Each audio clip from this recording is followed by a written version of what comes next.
So that's that. Final one then, friends. It's here. Let's do it. Oh, oh, oh. Oh, that was risky. Oh, there's one of them know-it-all lizards. Come here, jerk. Look at them. Look at the state. Look at the absolute state. Is Mario a superhero? That's an interesting question. I know there's the whole mushrooms joke. Also, what would be cool, when you miss crates and they all land on Crash's head at the end. It'd be cool if they were the actual crates that you missed, so like question mark crates and life crates and stuff like that. That'd be a cool touch. Right, I don't quite get this little bit of platforming because that's super easy. It's like a little brief respite amongst all the chaos. This bit's a bit tricky. Let's wait around. It's a bit tricky, but it gets less tricky as it goes on. It's very strange. Right, let's go. Oh, interesting timing there. Let's get ourselves a mask. Don't fall off. You can be as invincible as you like, but that doesn't mean you don't fall off.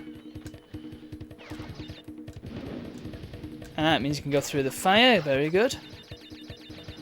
Oh, and that was useful. Oh dear, that was a crap bit of platforming. Let's not do that. Let's do it properly. See, this is tricky because you have to jump for something that's moving away from you. So you can only just make it, really. And then the next bit is just like, whatever, man. Let's just take it easy. So much for that idea. Ha! The opportunity was there. You just gotta take some risks sometimes. Not unnecessary risks. Right, this bit's easy because they all just come out at once, so you just gotta huff it. Ah. Catch me with your little tricks. Your little games. Right, that's good. That's probably gonna kill me. It's because it makes you run faster, but you also have a little bit of momentum, it seems. Yeah, I'm not even going to attempt that bit with this mask. Okay, I am. Hehehe, psych. When's it going to happen, folks? When's he going to fall off? Oh, I thought that was going to be it, but it wasn't. Oh. Okay, we've got more of this bunkum to go now. This is quite a long level, isn't it? I could have probably made that. Oh, I made that. That was good, wasn't it? This is the level that Road to Ruin in Crash 2 wants to be. It doesn't appear that there are any cheeky floating crates. However, there are 2 lives there. Right. Have I got them all?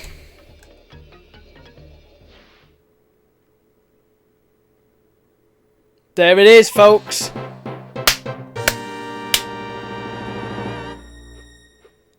Super hot fire.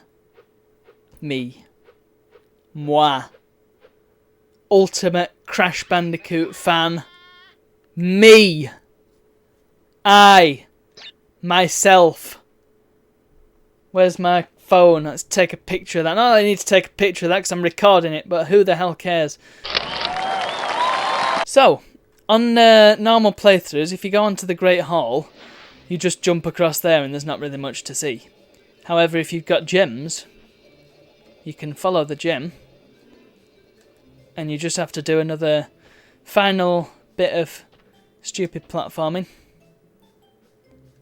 Cortex was nice enough to put a big banner of Torna in his castle, which is rather good of him, isn't it? I like stuff like that. I like just the artwork that you see in this game. This is a piece of art. Ready? Do you know, I didn't notice this until I was watching this footage back, but I never actually beat Dr. Cortex in my playthrough. So, here we go, a year later. Let's take him out, shall we? Look, he's been waiting all this time, his castle's been burning. He's just been hanging around here, waiting for me to beat him up. It's a pretty easy boss fight, really. It's just a case of waiting for the green shots to come and then spinning them back at him. And learning what all these different colours do. They did use this template in Crash to Insanity later on, which makes sense, I suppose. Also reminds me a little bit of the Space Mama boss fight from Rayman. Yeah, sometimes they go up and down and you don't really know, unless you've played it before. Oh, and if you miss one, you gotta wait for it. Oh, boy. There we go. He's doing a good job at staying on that hoverboard. I wouldn't be able to do that. Oh! What? Why did I lose a hit point there? And then the final one. Bammo! And there you have it. See you later, Cortex. Wham bam, thank you, ma'am. And there we go. So that is the normal ending to Crash Bandicoot, with this incredibly stiff animation. And there's not really a whole lot more to see here because, well, here's the thing.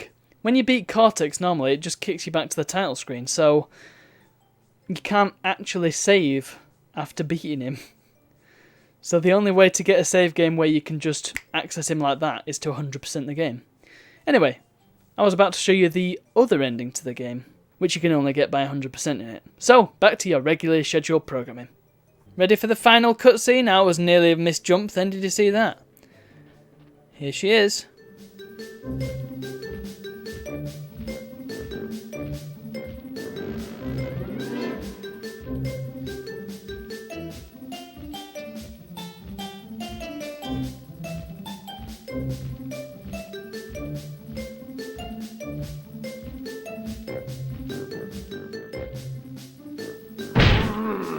Let's read the things. Papu sold the ruins of Castle Cortex to a resort developer, then used the proceeds to open a big and tall shop on the island. What's a big and tall shop? Look at his crack. After intense therapy and 8 years of higher education, Dr. Roo went on to write the well-received book, Through the Eye of the Vortex, a study of rapid evolution and its consequences. Koala Kong moved to Hollywood and landed a motion picture deal of universal proportions. Currently, he's working with a speech therapist to improve his diction. Are we talking Stallone then? Is that supposed to be a Stallone parody?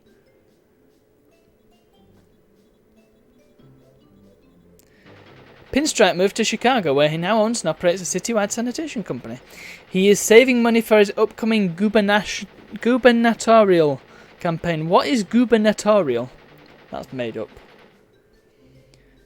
After the disappearance of his mentor, Dr. Nitrus Brio rediscovered his first love. Tending bar. I can see it. He's a bit wee though, isn't he? You'd have to have a crate to sit on. Or indeed to stand on. The world... Oh, ready for the face? Yeah, there he is. The world has heard nothing more of Cortex since Crash filed his plans, but evil geniuses are harder to squash than cockroaches. And there we have it. And then we just get the credit roll. So that was Crash Bandicoot. Again. So that's 3 times now that I've 100% of this game. And with the 4th one sometime in the foreseeable future. Not the near future, not the far future, just the foreseeable future. It's going to happen. And it's going to be the Japanese version. I will try and find a copy of it at a retro gaming fair, because there's going to be one in September, so... If they're the same sellers, then more than likely they're going to have that same copy of Crash that I keep seeing. In fact, I believe they've got all 3, so if I can afford it, then, oh yeah, totally getting it. And hopefully I will be able to, because I'll have been paid twice between now and then. So yeah. Maybe even if they've got the Japanese Spyros, that'd be interesting to pick up. They'll be no different though, will they? Maybe, I don't know. It'd be cool to hear all the Japanese voice acting. That's what I want to hear. You see, the Fallout series goes on and on about, oh, the horrors of the forced evolutionary virus. Hey, that's a novel concept, isn't it? Except Crash already did it in 1996. Nice one, Fallout 3. In fact, it was kind of a thing in Fallout 1, though I don't know if it was the same thing. It don't matter because it was still a year after Crash. Crash was the forerunner of the horrors of forced evolution in video games. Ha ha ha ha ha ha ha ha ha ha ha. Crash. did it first. Actually, Crash was being developed before Mario 64 even came out as well. So, Crash is the real pioneer. And this is a surprisingly competent demo, look. Look, this is how TNTs work. This is how it's actually taught you how the bouncy things work, how the spinning works, how the TNTs work, how the Aku Aku works, all within like 30 seconds. This is great. This is a very educational demo. How you can destroy crates with things flying. How you can jump on things. This is a great demo. More demos should be this educational. And of course it's good for keeping your CRT from going funny. So there you go. Right.